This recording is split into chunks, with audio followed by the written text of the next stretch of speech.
Bajo una mano del cielo y acariciando su pelo, rulo y señal de la cruz.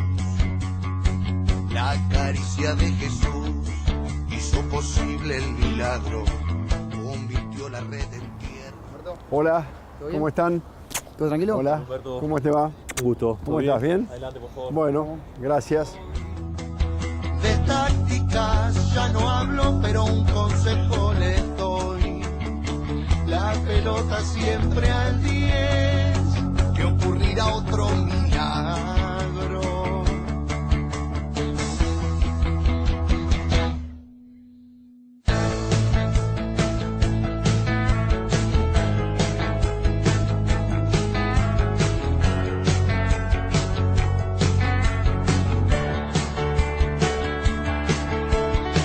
El 10 susurró a su oído, novia eterna, ven conmigo, te llevaré de paseo. Bueno, estamos con Humberto Zuccarelli, a quien le damos la bienvenida. Humberto, siempre le preguntamos a aquellos que nos acompañan aquí en 2 contra 1, ¿qué están haciendo? ¿Cuál es la actualidad? De usted, la verdad que le perdimos un poco el rastro. Sabemos que estuvo en Chacarita hace un tiempo atrás, que tuvo una posibilidad de ir a Chile, pero bueno, es bueno conocer un poco de su presente.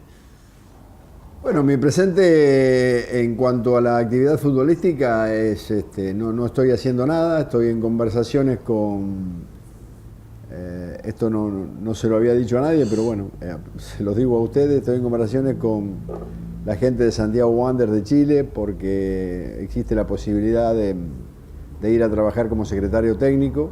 Bien. Yo ya estuve en ese club trabajando como técnico, tuve la fortuna de salir campeón, de ascender, de hacer una buena campaña después en primera. Y ha quedado una buena relación con la gente. Y bueno, están a la búsqueda de un secretario técnico y están evaluando y a la espera de que ellos tomen alguna decisión porque somos unos cuantos los que estamos siendo evaluados y vamos a ver finalmente por quién se deciden. Bien. La idea es repasar un poco la carrera de Humberto Zuccarelli, la de futbolista, la vasta carrera como ese es el entrenador. tema, que hay Sí. dos partes en realidad de la Sí. carrera, una Sí. más extensa que la otra porque la cantidad de clubes que dirigió Es impresionante. es impresionante. Y bueno, me quedo con esta respuesta, la de secretario técnico o manager deportivo. Puede ser una cosa así, algo que está muy en boga por estas horas. Tiene distintos nombres. Sí. Yo ya esta tarea la desarrollé en Quilmes Claro. durante 3 años. Cuando estaba Alfaro. Acompañando a Gustavo Alfaro, que en ese momento era el técnico, y después a Carlos Aymar y a Chiche Sosa. Y la verdad que es un trabajo que me gusta, es un trabajo que yo creo que con el correr del tiempo se va a ir imponiendo acá en la Argentina, porque bien hecho yo creo que a los clubes los beneficia mucho.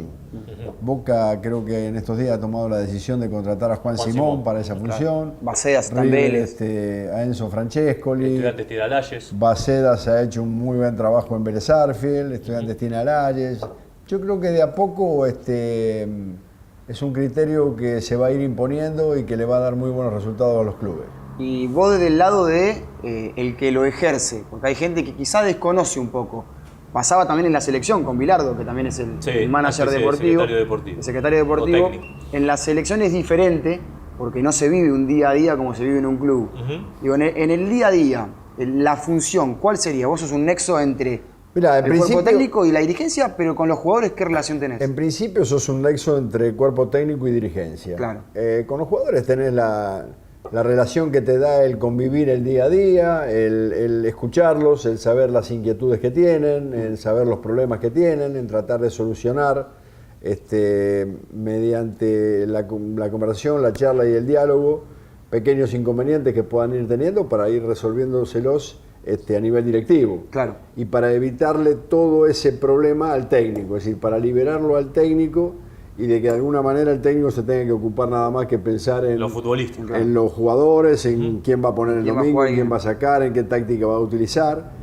Después también se trata de tener diálogo con el técnico, porque fundamentalmente cuando se produce la apertura de los libros de pases y hay que realizar incorporaciones, la función del secretario técnico es importante porque vale su opinión. Vale su opinión ante el técnico y vale su opinión ante los dirigentes. Ahora, es importante que hayan sido técnicos, porque hay muchos casos en los que, recién mencionábamos, Alayes o Bacedas, que ya de jugador saltan directamente a esa función. Yo digo que no es imprescindible que hayan sido técnicos, pero si han sido técnicos, creo que tienen un plus a favor, ¿no? Claro. El hecho de haber trabajado como técnico hace que vos, en el trato con el técnico que esté trabajando en ese momento, puedas conocer pequeñas cosas que pueden ir pasando por la cabeza del técnico en las distintas circunstancias por las que atraviesan, cuando toca ganar, cuando toca perder, cuando vienen las malas rachas, cuando vienen las buenas, cuando tenés necesidades de concentraciones, cuando tenés necesidades de incorporar. Al haberlo pasado todo eso ya más o menos lo conoces y creo que te da una pequeña ventaja sobre aquel que no ha ejercido la función de director técnico, ¿no? Sí, se me viene a la cabeza esa experiencia que seguramente es de mucho. En Europa es muy común. Es cierto. Se me venía a la cabeza su Bizarreta en Barcelona. Por ejemplo, ahora. Sí, bueno, Zidane estuvo mucho tiempo en el Real Madrid. Claro, que es medio como un vocero a veces del club. Cuando los momentos futbolísticos no son buenos, por lo general quizás no habla tanto el técnico, no hablan tanto los jugadores, y el que sale a hablar es el manager o recién como decía el secretario deportivo, en estos casos, en los clubes de Europa por lo menos. Sí, y bueno, aparte Humberto, un club que usted conoce, digamos, que lo tuvo como entrenador, donde consiguió objetivos, donde consiguió logros, un fútbol chileno que también, bueno, siempre lo tiene en cuenta, ¿no? ¿Puede ser así la historia? Y sí, el fútbol chileno en los últimos, bueno, toda la vida, pero en los últimos años más que nunca se ha nutrido mucho de jugadores y de técnicos argentinos. En general, a la mayoría de tanto técnicos como jugadores nos ha ido bien trabajando en Chile. Ellos vienen de una etapa donde el profesionalismo no estaba muy marcado, no estaba muy definido. De a poquito han ido adquiriendo ese profesionalismo a partir fundamentalmente de la llegada de Marcelo Bielsa a la selección de Chile, porque tienen muy buenos jugadores, a lo mejor, como te decía anteriormente, sin ese 100% de profesionalismo que tenemos nosotros los argentinos. De a poquito ellos han ido adquiriendo eso, yo creo que ya están prácticamente a la altura nuestra, y futbolísticamente eso les va a permitir poder competir sin ningún tipo de inconvenientes contra cualquier selección de cualquier país o contra cualquier equipo de cualquier otro país. Vos fíjate ya que las actuaciones de la selección de Chile son cada vez mejores, siguen intentando con técnicos argentinos, fue Bielsa, ahora es Sampaoli. En el fútbol amateur, el fútbol amateur a nivel selección está dirigido por Hugo Tocali, el sub-17 está dirigido por Alfredito Grelac, que fue jugador mío en Quilmes. Es decir, se nutren mucho de técnicos y jugadores argentinos porque creo que nosotros tenemos un plus y ellos lo saben valorar. Sí, raro, porque no nos quieren tanto los chilenos. No, bueno, no. Nos valoran en ese sentido. No nos quieren, pero nos respetan mucho. Claro. No sé si me explico. Sí, por lo menos desde lo futbolístico. Claro, exactamente. Desde lo futbolístico y desde lo profesional tienen una gran admiración por los argentinos, ya sea por los jugadores, pero fundamentalmente por los técnicos. Vos fíjate, no sé la cantidad exactamente, pero no creo que haya menos de 10 técnicos argentinos en este momento trabajando en Chile, entre la primera y la primera B. Sí. Y eso habla a las claras de que nos valoran. Sí, la verdad que... Bueno, usted lo llevó a Cravioto, por ejemplo, que después se pudo quedar en exactamente, Chile. Exactamente. Yo lo llevé a Oscar de ayudante de campo, después Oscar se fue a Bolivia, después volvió y pudo ir a trabajar a Unión La Calera, donde hizo una muy buena campaña. Estaba pensando, nosotros estamos hablando de lo que se puede llegar a dar si termina arreglando en Santiago Wanderers, pero hoy por hoy, en el día a día de Humberto Zuccarelli, más allá de que no está en actividad, que no está dirigiendo, que no está ejerciendo algo en lo futbolístico, ¿cómo es un día en tu vida? ¿Qué es lo que haces? Porque alguna actividad seguramente tenés o algún otro rubro que no sea el futbolístico mantiene tus horas ocupadas. Bueno, me dedico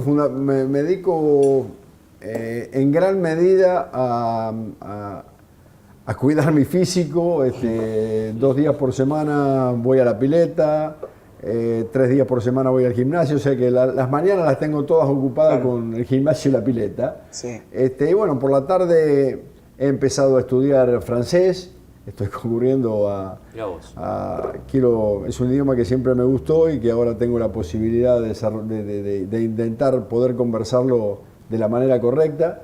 Estoy recién en primer año de francés. Claro. Y bueno, después dedico mucho tiempo a mirar fútbol, dedico mucho tiempo a estar con mis amigos y fundamentalmente dedico mucho tiempo a estar con mi familia porque durante 30 años le robé mucho tiempo como consecuencia de lo que hace un rato hablábamos de Martín, que está todo el día viendo, bueno, el fútbol te roba mucho tiempo. Y ahora estás perdiendo un hijo de a poquito. De repente te imposibilita estar qué sé yo, en un bautismo, en un cumpleaños de 15 de tus hijos, claro. En un montón de lugares.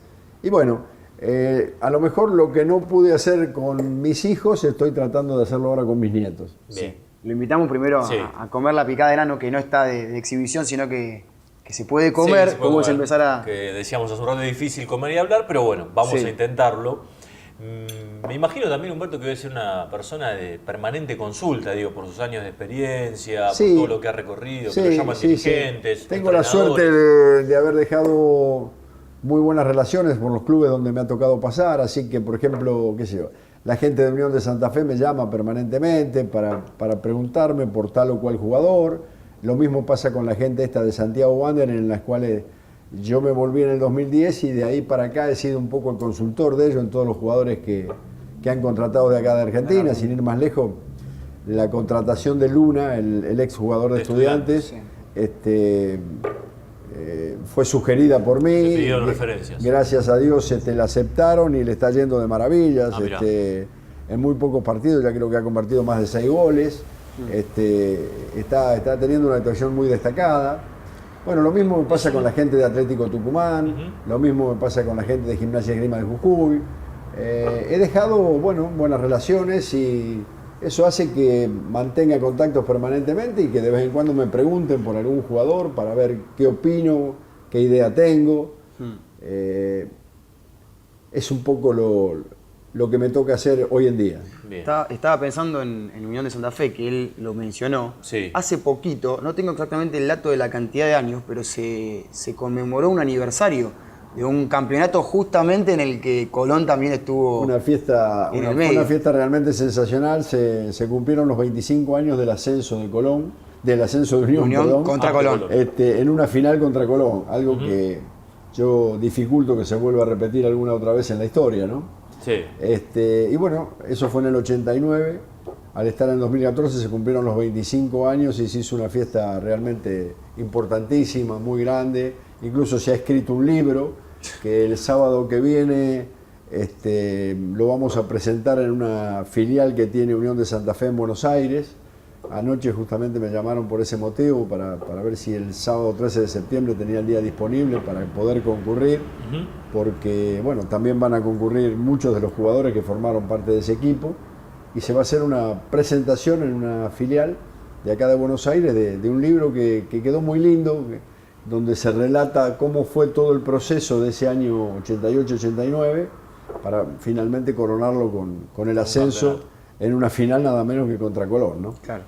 Bueno, le vamos a preguntar de Unión, por supuesto, de Estudiantes de La Plata. 3 etapas en Quilmes. Su carrera como futbolista. Estudiantes. Sí, jugó en Estudiantes, jugó en Gimnasia también. Jugó en Gimnasia, ese dato estuvo en Colombia también. Así que bueno, hay mucho para compartir con Humberto Zuccarelli. Vamos a hacer una primera pausa y enseguida mucho más.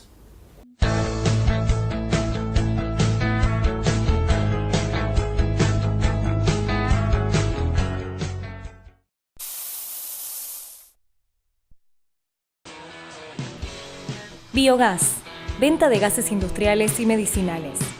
Insumos para la soldadura y elementos de protección personal. Máquinas de soldar, TIG, MIG, MAG y plasmas. Ferretería industrial. Y ahora también, jornadas de capacitación teórico-prácticas de soldadura.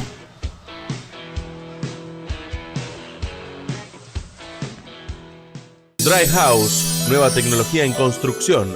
Alta calidad con menores costos y tiempos de ejecución. Avenida 13, número 35, teléfono 422-9807.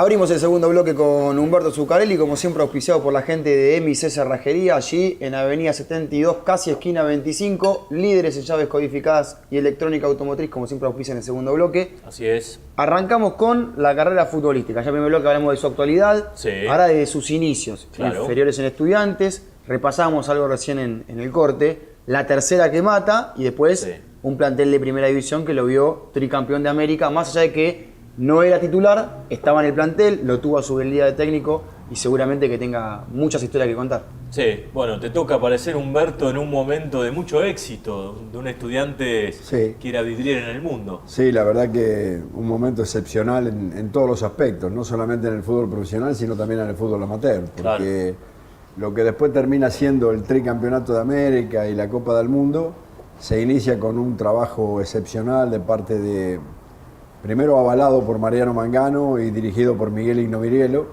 en divisiones inferiores, que empieza en el año 64, con una tercera que sale subcampeona, en el 65 ya es campeona y a partir de ahí gana prácticamente todos los torneos. Eso permitió que la mayoría de la base de esa tercera división, llámese Poletti, Manera, Aguirre Suárez, Malverná, Pachamé, Flores, Verón, Bedogni, formarán parte del equipo que tanta gloria le dio a Estudiantes, ¿no? Claro.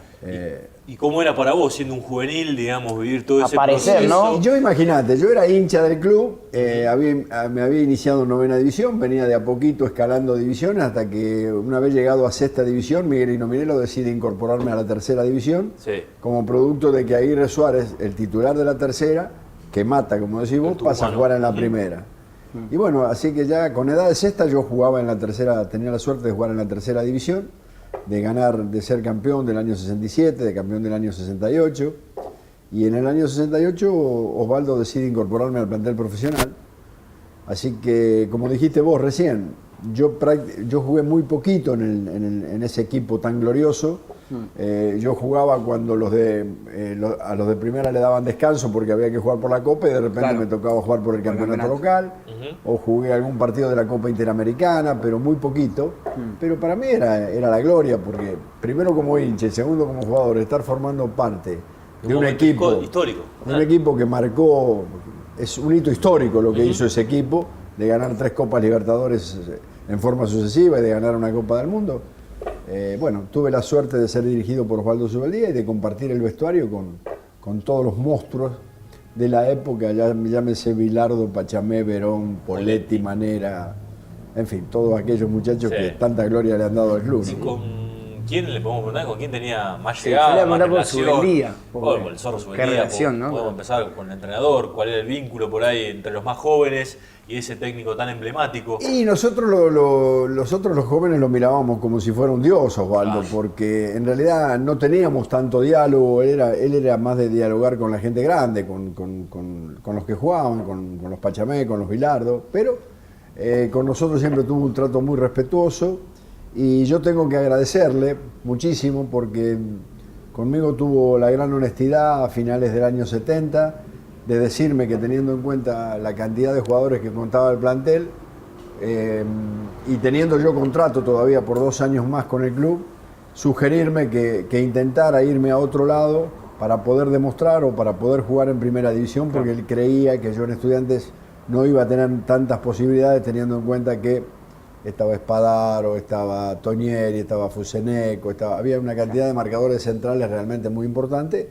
y con muy buen nivel. Así que yo le tengo que estar agradecido porque conmigo fue muy honesto y gracias a él tuve la suerte de poder irme a jugar a Colón de Santa Fe y tener 3 años pero muy importantes en esa institución. Estaba pensando que él seguramente te veía las condiciones que después mostraste en Colón, pero que estabas tapado por una cuestión lógica de un plantel que vos recién decías, era una base de 15 y 6 jugadores que, como habían ganado todo, era lógico que él lo respalde. De hecho, seguramente vos hoy lo analizás como técnico y harías exactamente lo mismo que hacía Zubeldía. Te lo decía hace un ratito, es decir, no hay nada para reprocharle a Zubeldía, porque uno que después fue técnico, se ponía en el lugar de Osvaldo. En aquel momento uno por ahí se enojaba un poco, le daba un poco de bronca, pero después, analizado a través del tiempo y puesto en la función de director técnico, yo hubiera hecho exactamente lo mismo. Ahora, es decir, por una cuestión de lealtad y de agradecimiento a quienes me habían posibilitado ser 3 veces consecutivas campeón de América, me hubiera quedado con esos jugadores. Estaba repasando recién, vos contabas, y yo te lo pregunté fuera de micrófono, que en Colón vos metiste una barbaridad, una cantidad de goles impresionante para un defensor central como lo fuiste vos, y se caía de Maduro, que seguramente era porque pateabas penales, tiro libre, y se le encargaba la pelota parada. Me imagino el estudiante, ¿no? Lo que era agarrar la pelota por un tiro libre, imposible. No. Imposible. En Estudiante no se podía porque había gente que era mucho más capaz que yo y que ya lo había demostrado. Es decir, en Estudiante la pelota parada pasaba por los pies de Raúl Horacio Madero, del Bucha Flores, de gente de Perusa Bedogni, de gente que tenía muy buena pegada. Y te repito, no fueron tantos los partidos que yo tuve la posibilidad de jugar en la primera de Estudiantes. Ahora, Humberto, mirando hacia atrás, mirando un poco y repasando la historia y producto también de lo que se logró en aquel momento y por lo que vos después fuiste aprendiendo, ¿fue el primer gran revolucionario que tuvo el fútbol argentino? Sin ninguna duda. ¿Subeldía? Sin ninguna duda. Yo creo que al fútbol argentino hay que dividirlo, es una cosa antes de Osvaldo Subeldía y otra cosa es después de Osvaldo Subeldía. Estaría bueno contarle a las generaciones de ahora, ¿no? ¿Por qué Subeldía quedó marcado? Y yo digo que queda marcado porque hasta Osvaldo Subeldía, es decir, hasta el año 65, 66, los entrenamientos de un equipo de fútbol, de un plantel profesional de fútbol, se limitaban a 20 vueltas a la cancha, a hacer un ratito de fútbol, y a nada más que eso. Y Osvaldo impuso una cosa totalmente distinta. Osvaldo impuso las pretemporadas de 30 días en Necochea, que eran terribles, eran matadores y que te permitían tener una base física para todo el año. Claro. Osvaldo impuso el trabajo en doble turno. Osvaldo impuso el trabajo permanente con pelota y no solamente... y Osvaldo, y cuando hablo de Osvaldo también hay que mencionar, que es muy importante, a Jorge Kistenmacher. Profesor. Porque fue una dupla realmente que se llevaba muy bien y que trabajaban de una manera brillante. Porque así como Osvaldo hacía lo suyo en la parte con la pelota, en la parte táctica y todo eso, el profesor Kistenmacher empezó a trabajar también de una manera diferente, de una manera distinta a lo que se hacía hasta esa época. Ya te digo, con pretemporadas de 20, 25 días en Necochea, trabajando todos los días doble turno. Al principio lo miraban de reojo por ahí, este loco. ¿Este loco de dónde salió o qué quiere hacer? Sí, pero con el paso del tiempo, vos fijate que no hubo un equipo que dejara de hacer pretemporada. Y fundamentalmente en Necochea, que fue la ciudad que impuso Estudiantes de La Plata a través de Osvaldo Subeldía y de Jorge Kistenmacher. Claro. Así que, te repito, como te dije anteriormente, yo creo que hay un antes y un después de Osvaldo. Porque así como al principio se lo miraba medio de reojo, o se le criticaba el hecho de que trabajara mucho con la pelota parada, o que trabajara con la ley del offside, cosas que eran criticadas y que eran llamadas por todo el mundo antifútbol. Claro. Después resulta que fue la revolución del fútbol, porque Holanda empezó a jugar con el offside, porque la pelota parada no había equipo que no la hiciera, porque empezaron a mirar videos todos los entrenadores no solamente del país, sino del mundo. De afuera. Por eso te digo, hasta antes de Osvaldo era una cosa, después de Osvaldo, que al principio llamó la atención y era mirado con cierta desconfianza y con cierto recelo, todo el mundo empezó a copiarlo. Y aparte... Sí. ¿Por qué? ¿Pero por qué empezaron a copiarlo? Porque quedó demostrado que todo lo que hacía servía. No, seguro. Decían, la pavada esa del córner al primer palo. Y resulta que Estudiantes todos los partidos hacía goles con el córner al primer palo, con un jugador que la peinaba y con otro que aparecía por el segundo y la metía. Sí, tal cual. Sí, quedó todo el mundo criticaba la ley del offside. Y resulta que después hasta los equipos europeos jugaban con la ley del offside. Todo el mundo criticaba al líbero. Pero después todos los equipos empezaron a jugar con un líbero. Es decir, todas las cosas que se le criticaron a Estudiantes las empezó a copiar todo el mundo. Y es decir, que yo creo que Osvaldo Subeldía fue un adelantado.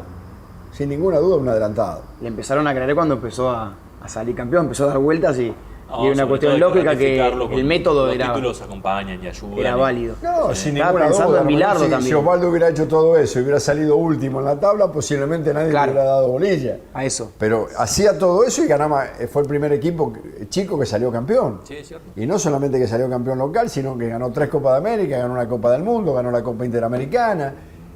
Campeonato que jugaba, campeonato que lo peleaba, porque ganó el del 67, en el 68 pierde la final con San Lorenzo y siempre estaba en la pelea. Sí, metió más finales intercontinentales, más allá de la que obtuvo en el 68. Por eso, entonces, te repito, yo creo que Osvaldo fue un adelantado en el fútbol argentino.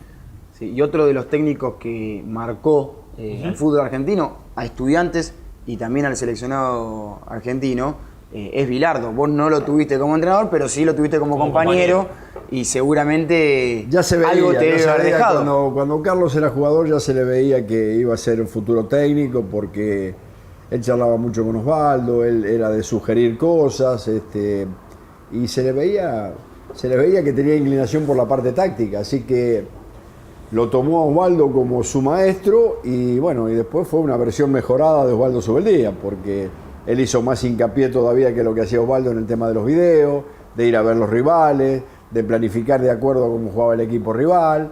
Es decir, todas cosas que en esa época no se acostumbraban a hacer y que hasta no eran miradas con mucha simpatía por el resto de sus colegas. Pero bueno.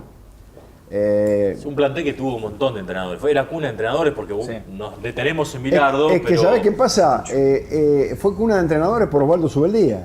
Porque Osvaldo nos metió a Osvaldo nos metió a todos en la cabeza la idea de lo importante que era la táctica y de lo lindo que era trabajar tácticamente.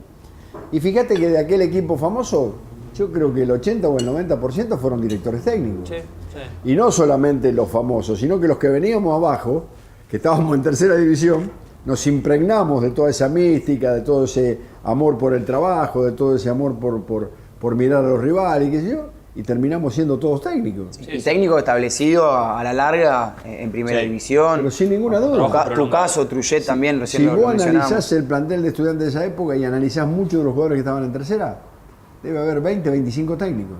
Sí, es verdad. Cosa que no se ha repetido en ningún otro equipo del país. No, y todo eso se lo debemos a Osvaldo Subeldía, sin ningún tipo de duda. Es muy rica la charla, aparte de mencionar a Osvaldo Subeldía, Bilardo, da para hablar, hacer no una entrevista, hacer varias, miles. Ya me pongo a pensar que hay cosas que van a quedar afuera porque es indefectible.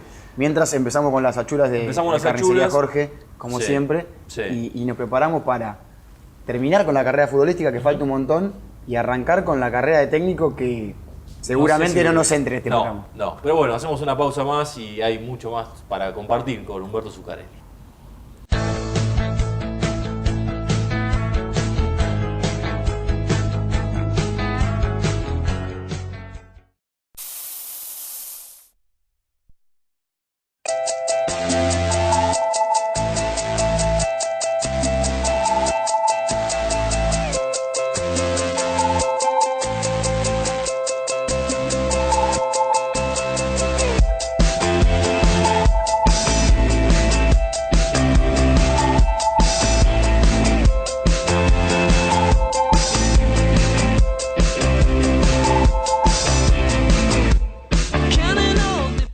Estudio Jurídico Labra. Somos especialistas en accidentes de trabajo y de tránsito. Atendemos de lunes a viernes, de 9 a 19. No dudes en llamarnos. Dry House, nueva tecnología en construcción, alta calidad con menores costos y tiempos de ejecución. Avenida 13, número 35, teléfono 422-9807.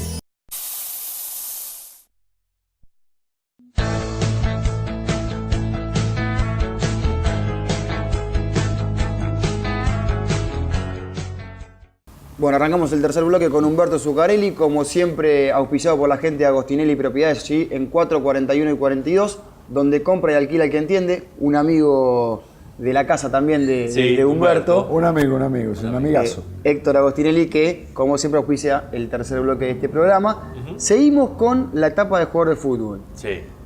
Tenemos que decir que se fue a Colón. Sí. Algo nos tiene que contar, porque algo ya estuvo hablando fuera de micrófono. De su llegada a Gimnasia, un paso fugaz, pero que de alguna manera lo marcó, porque jugó en Estudiantes y también jugó en Gimnasia, algo que hoy quizás es mucho más difícil que en aquella época. Y después, bueno, Banfield, Huracán, el paso por Colombia, que también lo vamos a estar tocando por arriba, porque nos queda mucha historia como entrenador. Primero, bueno, cuando llegas a Colón, no tuviste continuidad en Estudiantes, no la encontraste allí y te fue muy bien. Sí.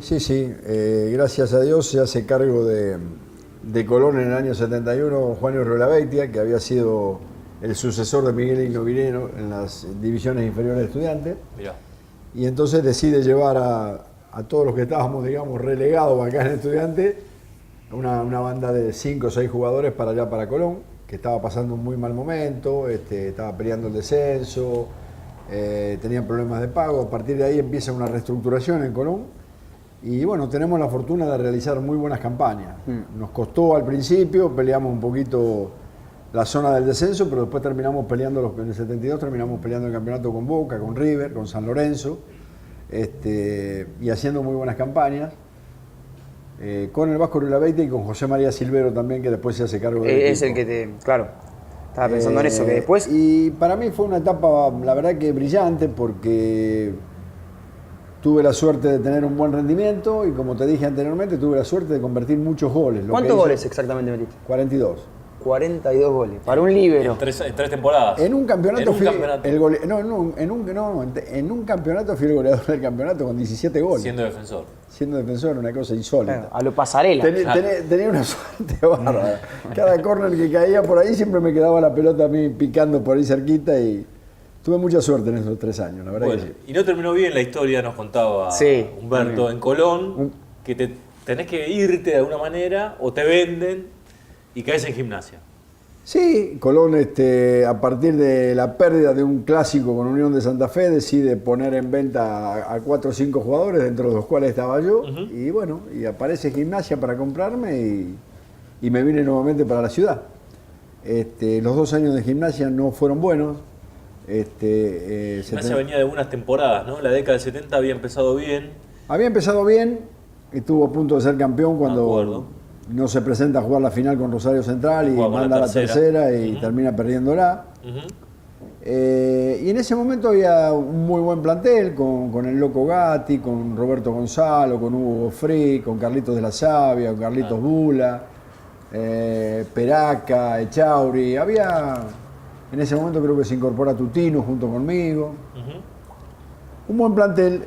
Todo lo que significaba, ¿no? Digamos, ¿cómo? salir, todo lo que significaba ya era Gimnasia, sabiendo que vos desde la novena habías estado en Estudiantes. Sí, sí. Reconociste que eras hincha, o sos No, y hincha. encima no eso, Sí. fue jugar el clásico. Y no solamente porque eso, no solo sino ponerse que la Gimnasia. en esa época se disputaba una copa que se llamaba Diario El Día, que se jugaba en el mes de enero. Un clásico entre Estudiantes y Partido y Gimnasia. revancha. Se jugaba un partido en el Bosque y un partido en la cancha de Estudiantes. O sea que me toca debutar con la camiseta de Gimnasia contra Estudiantes. ¿En el Bosque o en el 55? No, me tocó debutar en el Bosque. En el Bosque. Ganamos nosotros 3-1, ganó Gimnasia 3-1. Y en la revancha, en la cancha de Estudiantes, ganó Estudiantes 3-1. ¿Y por dentro cómo era la situación, digamos? ¿Cómo lo vivías? No, ¿Eras un profesional? yo era profesional y más allá de que de chico y hoy mismo sigo siendo hincha de Estudiantes, yo dejaba la vida por hacer lo mejor posible cada vez que me tocaba entrar a la cancha. Pero te repito, no fueron años buenos para mí porque sufrí una lesión importante en el primer año, me tuvieron que operar. Cuando me recuperé, en el año siguiente volví a tener la misma lesión en la otra pierna y me tienen que volver a operar. O sea que los 2 años de Gimnasia prácticamente jugué muy poquito porque estuve casi todo el tiempo lesionado. Como consecuencia de eso, Gimnasia a finales del 75 me deja libre y ahí pasó a jugar en Banfield.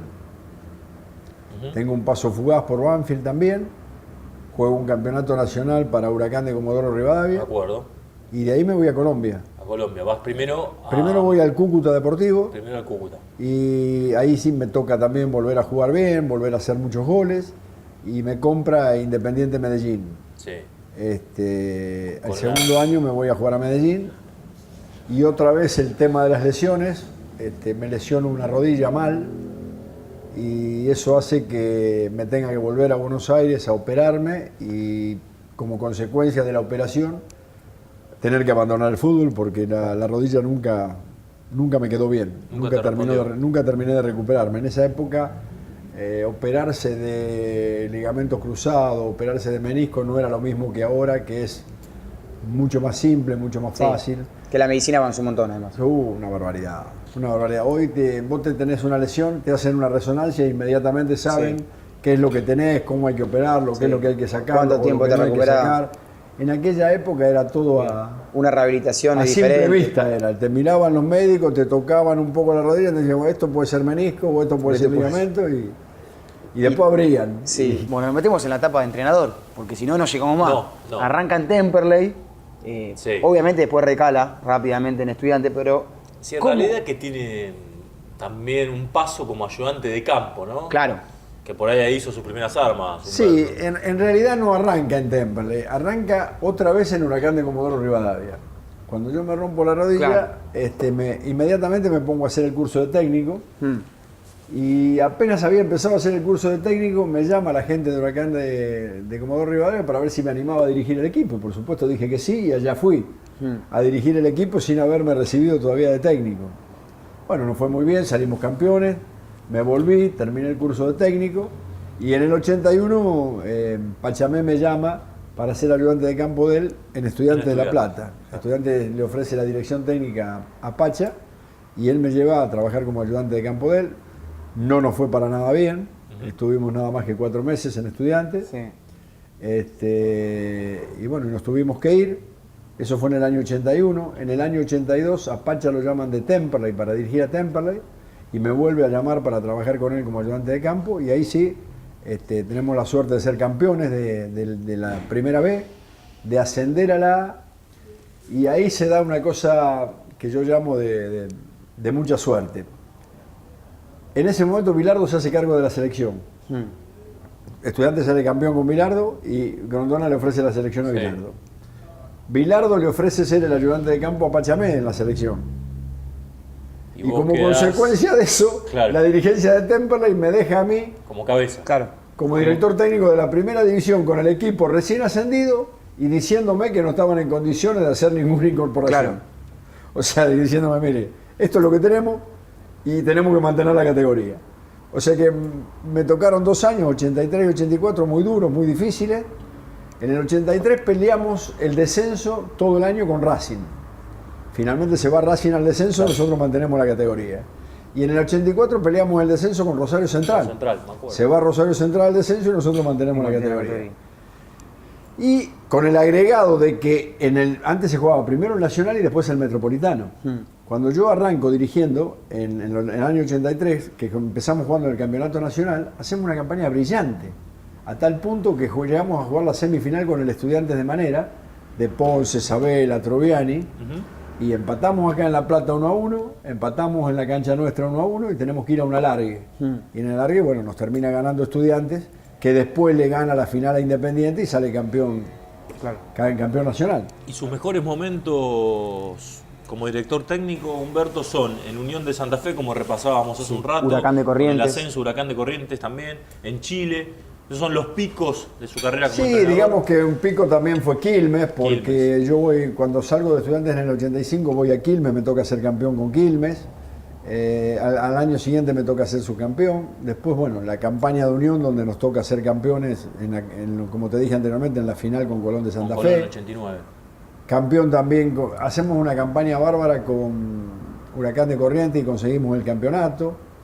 Hacemos una gran campaña con Atlético y perdemos la final, con Atlético Tucumán. Lo de Huracán tiene un valor agregado, un valor diferente, teniendo en cuenta de lo chico que es el club, la chico que es la institución, para lo que terminan logrando y jugar, tiene mucho, jugar en primera división. Yo te diría que tiene mucho valor agregado. Por eso el fútbol correntino. Fuimos a un y con club, la cantidad de jugadores desconocidos que llevaron de aquí, de la ciudad de La Plata, y se formaron allá. Fuimos a un club de barrio. Claro. A un club de barrio que, gracias a la influencia que tenía en ese momento el senador Romero Feri, que era gobernador de Corrientes, Mandillú pierde la plaza y Romero Feri, que era hincha de Huracán de Corrientes, consigue meterlo en esa plaza que había perdido Mandillú a un equipo de barrio. ¿Dónde jugaba? ¿En qué cancha hacía de local? ¿Al principio en cancha Mandillú o no? No. Es que el único club que tiene cancha, que tenía, porque ahora Boca Unidos está construyendo una, el único club que tenía cancha era Huracán de Corrientes. Yo he visto porque la cancha la había hecho el senador Romero Férez, el gobernador de la provincia. Entonces ellos le prestaban la cancha a Mandillú.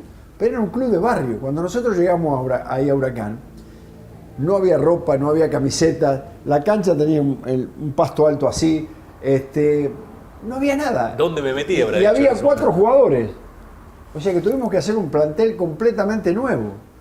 Por suerte tuvimos la fortuna de elegir al Gato César, a Chiche Sosa, a Coco Capria, a Gonzalo Gaitán, a Mato. De ir a Uruguay y poder ver a Lujambio y al Alcina y poder traerlos. Tuvimos la suerte de armar un muy buen plantel que ganó con holgura el campeonato. Imagínate que la final la terminamos ganando 4-1 a Talleres de Córdoba, en Córdoba. Ustedes trajeron a Lujambio de Uruguay.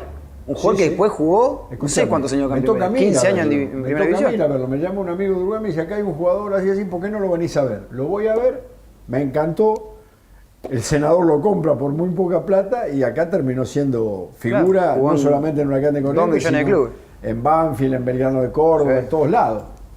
Y otro jugador, Alcina, que jugaba de volante por izquierda, también me toca hacer lo mismo, es decir, ir a verlo a Uruguay y poder traerlo acá. Y aparte, la fortuna de poder hacerle ganar al club muchísimo dinero. Y claro, porque llevamos jugadores por muy poca plata y después fueron vendidos. El Gato César lo llevamos por 60.000 pesos. Central después. No, lo llevamos por 60.000 pesos y lo compra Daniel Lalín en $1 millón. A Gonzalo Gaitán lo llevamos en la misma circunstancia y lo compra también Daniel Lalín junto con el Coco Capria en $1 millón a cada uno. O sea que tuvimos la suerte de hacerle ganar el campeonato al club y de hacerle ganar una fortuna en plata. Porque pasó lo mismo con Lujambio, con Alcina, con Mele, con Chiche Sosa, con Adrián Álvarez. Con 10 jugadores de los 15 que llevamos, tuvieron la fortuna de comprarlo por muy poco dinero y de poder venderlo en muchísima plata. O sea, cuando analizamos, recién decía Nahuel, los picos como técnico de tu carrera, seguramente el mejor recuerdo, más allá de que la masa que mueve, la gente que mueve Huracán no es la misma que la que mueve un Unión o un Quilmes o mismo Estudiantes de La Plata, seguramente que en Huracán de Desarrollo te salió redondo. Tu progenitor, tu estadía fue inmejorable. Mejor era imposible, porque de la nada hicimos un equipo campeón y de un equipo campeón hicimos ganar una fortuna a los dueños del club. Sí. Así que la verdad que mejor imposible. Bueno, hay más para preguntarle sobre su trayectoria como entrenador, también meternos un poquito en la actualidad. Hace un rato hablábamos también del campeonato, algunos conceptos sobre el fútbol argentino en general o el fútbol en general, así que bueno, hacemos la última pausa y nos queda todavía un bloque más, un capítulo más para compartir con Humberto Zuccarelli.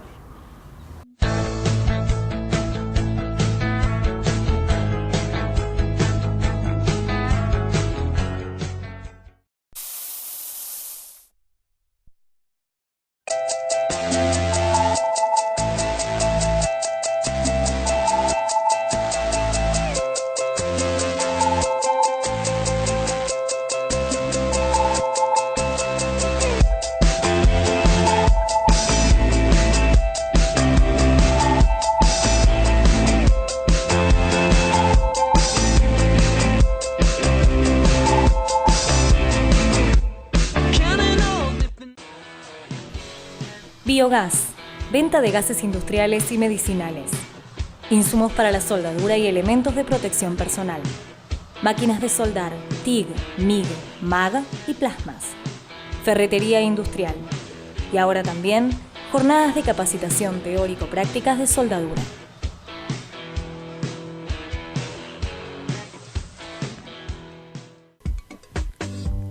FBK, fábrica de muebles. Diseños exclusivos y a medida.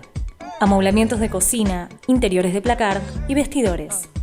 Bibliotecas, camas, muebles para LCD. Vení a conocer nuestras mesas, sillas y sillones de innovación. Y el equipamiento para tu oficina.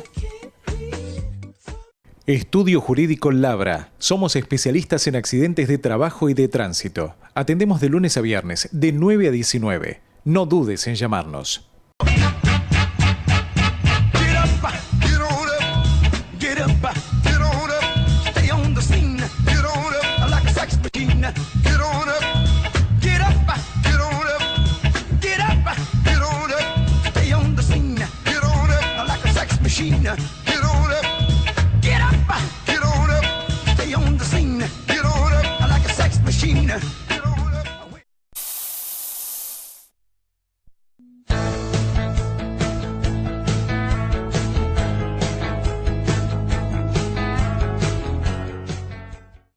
Bueno, abrimos el último bloque, ya con el helado de la gente de Belezo. Muy rico. Hay que recordarle al televidente que este mes de septiembre se van a ir la camiseta de estudiante, la camiseta de gimnasia, ambas obsequio de las dirigencias de los departamentos de prensa de los clubes, que nos dieron la camiseta oficiales de los dos clubes de la ciudad de La Plata.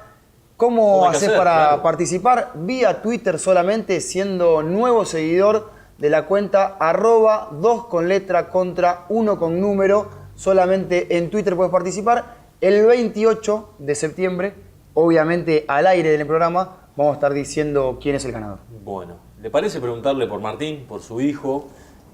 También es un entrenador. Así lo mata un poquito también, ¿no? Está dulce, está viviendo un momento importante. Sí. Hasta hoy a la tarde, por lo menos, está puntero en la B Metropolitana, en su grupo. Pero la mirada crítica del padre, más que comparten profesión, seguramente debe estar siempre latente. Lo debe aconsejar también, Humberto, me imagino, porque le ha seguido los pasos, ha estado a su lado también mucho tiempo.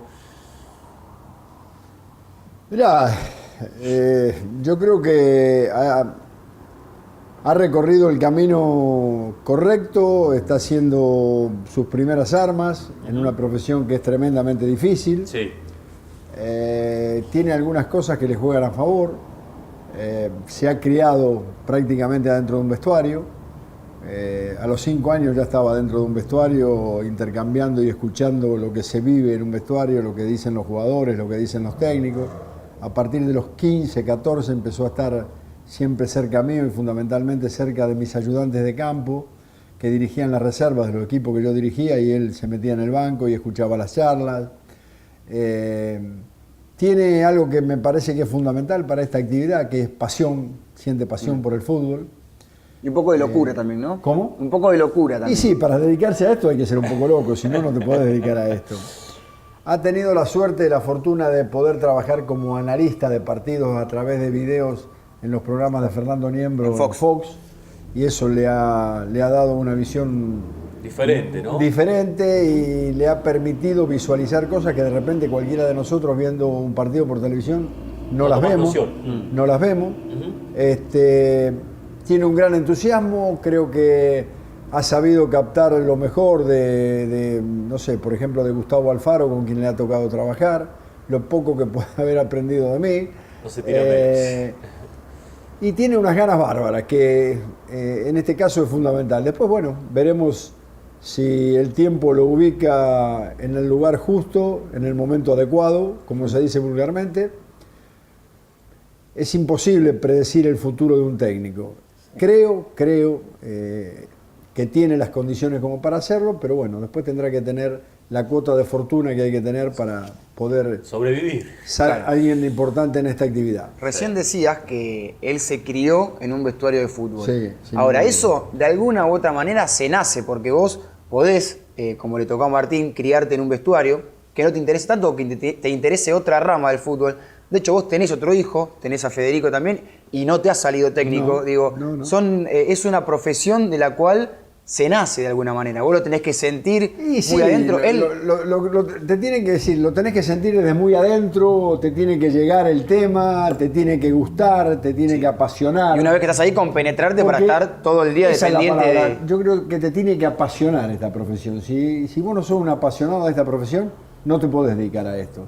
Esto no lo podés hacer como si fueras un oficinista, un empleado público o un empleado de alguna secretaría. Es decir, tenés que tener una pasión muy fuerte, muy grande, y un grado de locura, como dijo muy bien él, para poder dedicarte a esta actividad. Y yo pienso también un poco de temple, ¿no? Porque saber sobreponerse a situaciones traumáticas, porque el técnico, usted lo decía hace un rato, ¿no? Es una de las profesiones más ingratas, donde uno está permanentemente bajo el ojo de la tormenta, y que bueno, sabe que hoy triunfás y mañana por ahí te toca irte, y no de la mejor manera.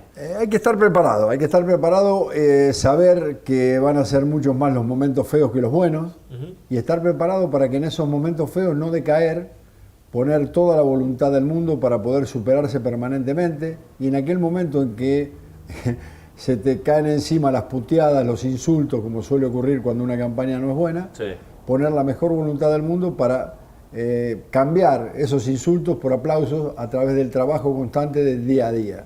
Usted ha sido muy crítico por ahí del fútbol argentino en esta última instancia, donde no hay proyectos, donde se valora poco por ahí la palabra, inclusive los compromisos, y donde parece que el entrenador es el fusible de todo, ¿no? El gran responsable de todo.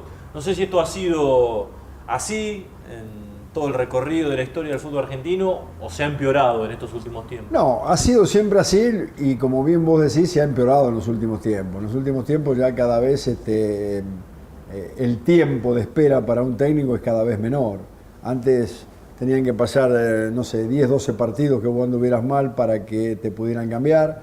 Después se fueron achicando los tiempos y hoy si te toca perder, no sé, 3 partidos seguidos, creo que estamos en la 4ª fecha del campeonato y hoy fue, hoy a la mañana o ayer fue echado Fabián Alegre, el técnico de Tigre. Sí. Y Pablo Cuatrochi, el técnico de Quilmes, que venía de ganarle 4-1 a Racing hace una semana. El técnico de Quilmes está en la cuerda floja y de acuerdo a lo que he hablado con alguna gente, está pendiente del próximo resultado para ver si lo dejan o lo echan. Sí. Entonces, fíjate vos hasta dónde ha llegado la poca paciencia de la dirigencia para poder aportar o soportar o respaldar algún tipo de proyecto. Ahora, respecto al juego en sí, ¿cómo ves hoy el fútbol argentino? Algo nos dijiste de River que te llama la atención, que es algo raro, porque la verdad que al ser tan distinto lo que hace River hoy dentro de la cancha de los demás equipos, parece como raro para el fútbol argentino. Ahora, me parece que es algo bueno, que es un niño del fútbol argentino. Yo digo que tenemos que partir de una base para entender qué es lo que pasa con el fútbol argentino. Antes los jugadores podían jugar 10, 12, 15 años en un equipo. Claro. Hoy apenas aparece un pibe en primera división que tenga la fortuna de realizar un buen semestre, inmediatamente es vendido al exterior. Fíjate el arquero de Estudiantes, fíjate el caso de Correa, fíjate el caso de todos los chicos que aparecen. Entonces, ¿cómo podemos tener la pretensión de que ver muy buen fútbol si los chicos con muchas condiciones apenas aparecen y se van? Entonces, en el fútbol tenemos los que están de vuelta y los que todavía no han llegado a jugar en un buen nivel en primera división. Entonces es muy difícil ver un gran fútbol. Y que pasa todo por el negocio, porque sin ir más lejos, Racing vendió... Más que por el negocio, por un lado por el negocio, pero más que por el negocio, por la necesidad que tienen las instituciones de tener que vender para poder solventar el déficit que tienen. Es que el fútbol en sí es deficitario. Cada club tiene una pérdida de 300, 400, 500 mil pesos por mes manteniendo el fútbol. Entonces, ¿cuál es la única manera de que el fútbol no te resulte deficitario? Es vender 1 o 2 jugadores por campeonato. Si vos no vendés 2 jugadores bien vendidos al exterior por año, terminás yendo a la bancarrota. Claro. Yo estaba pensando justamente en que hay clubes que venden 4 o 5 jugadores de un mercado de pase a otro y que no son criticadas las dirigencias. Al contrario, es valorado que se hayan vendido los jugadores, más allá de que se desmantele un plantel o un 11 titular. Pero por ejemplo, y se me viene el caso de Racing, que justamente ahora vendió hay instituciones que son modelos en el país. Yo creo que Vélez y por ahí puede ser Lanús son instituciones modelos. ¿Por qué? Porque trabajan fuertemente en el lugar donde más hay que trabajar en el fútbol, que es en divisiones inferiores. Y después no se endeudan de una manera tal que no puedan cumplir los compromisos que contraen, y si tienen que vender alguna figura o tienen que vender algún jugador, lo hacen tranquilamente porque saben que abajo está surgiendo o está apareciendo el chico que pueda reemplazar al jugador de primera. Claro. Fíjate que Vélez tuvo una oferta millonaria por el pase de Prato y sin embargo no lo vendió. No lo vendió. No lo vendió porque era un club que es competencia directa como River. No, y aparte no lo vendió porque el hecho de haber vendido otros jugadores le permitía solventar lo que podía significar el contrato de Prato. Y seguramente dentro de un año lo venderá porque en divisiones inferiores habrá un jugador que esté preparado para reemplazar a Prato. ¿Y los clubes de acá de la ciudad, crees que van por buen camino? Yo no conozco mucho la intimidad, me da la impresión de que puedo hablar un poco de Estudiantes, veo que está bien encaminado, veo que ha tenido la fortuna o la suerte o la capacidad de trabajo en divisiones inferiores para que aparezcan en primera 6, 7 chicos que tienen un futuro realmente impresionante. El caso de Rulli que fue vendido, el caso de Correa que fue vendido, y después está Silva, está Correa, está Gil Romero, está Carrillo, está Jara. Hay una banda de pibes que realmente son muy prometedores y que yo creo que van a ser vendidos en cifras importantes y le van a permitir a Estudiantes estar en una situación económica tranquila. Bueno, hay mucho más para preguntarle, pero se acaba la charla, se termina. Si te parece, le damos... Arrancamos con los regalitos porque... obsequios, los regalos para Humberto Zuccarelli. Como siempre, la gente de 100 Locos Restobar, aquí mismo, donde estamos ahora, en Diagonal 74, esquina 58, te regala una cena para 2 personas. La gente de Nano, en Citibel, en Belgrano y 11, una picada también, que previamente la tenés que encargar. Y de la Vinoteca Citibel, Plaza Belgrano número 35, un vino también para vos, así que lo hago efectivo y obviamente te agradecemos por la visita. No, al contrario, el agradecido soy yo porque hayan tenido la deferencia de invitarme a compartir este almuerzo con ustedes y esta charla, que realmente siempre hablar de fútbol es muy lindo y muy muy interesante. Comimos bien, te fuiste a gusto. No, un bien, poco empachado. Bien es poco, muy bien comimos, realmente comimos muy bien. Gracias, Humberto. No, gracias a ustedes.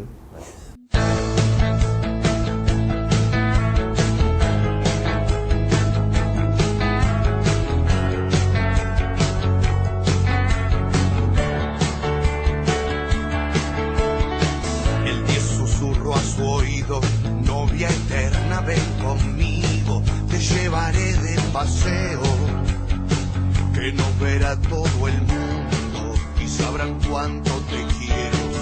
La pelota enamorada